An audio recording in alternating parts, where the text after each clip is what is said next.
Selamat bergabung kembali dengan mata kuliah TF3202 Fisika Bangunan. Pada segmen ke-8 dari minggu ke-10 ini, kita akan mempelajari tentang faktor refleksi luar dan faktor refleksi dalam. Faktor refleksi luar atau FRL adalah komponen pencahayaan alami yang berasal dari refleksi atau pantulan di luar ruang atau bangunan yang bersangkutan. Secara matematis, FRL dapat kita nyatakan sebagai hasil kali antara FLP, yaitu faktor langit yang disebabkan oleh penghalang luar, dan RP, yaitu perbandingan antara luminansi penghalang dan luminansi rata-rata langit, atau dapat kita analogikan dengan reflektansi dari penghalang yang nilainya diambil kurang lebih sebesar 0,2. FLP dalam persamaan ini dapat dengan cara yang sama seperti menghitung FL, tetapi dalam hal ini kita hitung hanya untuk bagian lubang cahaya yang terhalangi oleh penghalang dari luar. Kemudian faktor refleksi dalam atau FRD adalah komponen pencahayaan alami yang berasal dari refleksi di dalam ruang yang bersangkutan.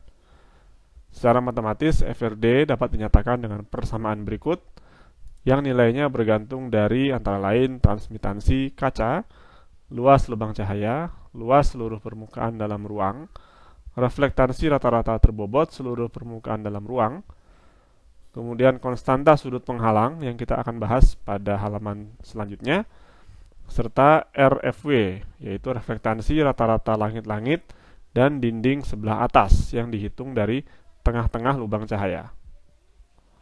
Kemudian RCW, yaitu reflektansi rata-rata lantai dan dinding bawah yang juga dihitung dari tengah-tengah lubang cahaya ke arah bawah.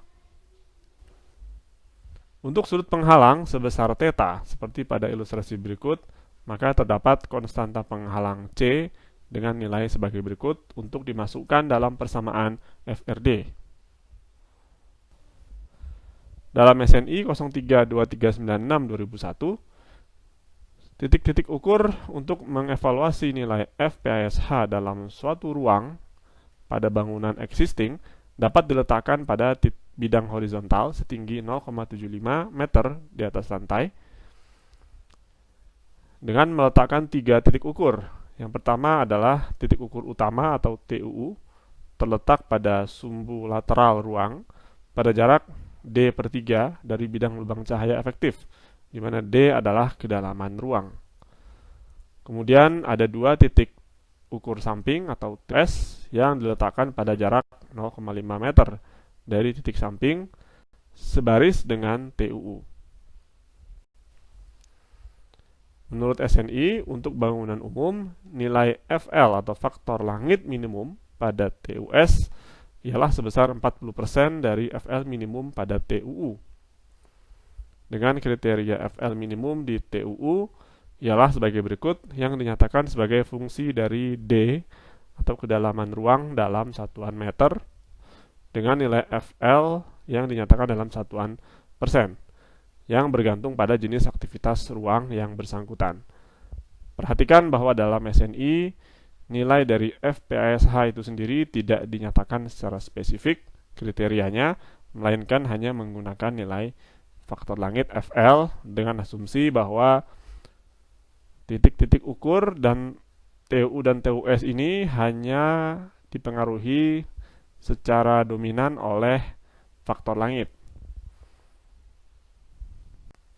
Adapun menurut Illuminating Engineering Society atau IES dari Amerika Serikat, pencahayaan alami siang hari dalam ruang dapat dinyatakan dengan FPASH rata-rata dengan kriteria sebagai berikut, yang berkisar dari 1% sampai lebih dari 12% untuk berbagai jenis aktivitas yang dapat dilihat pada tabel berikut.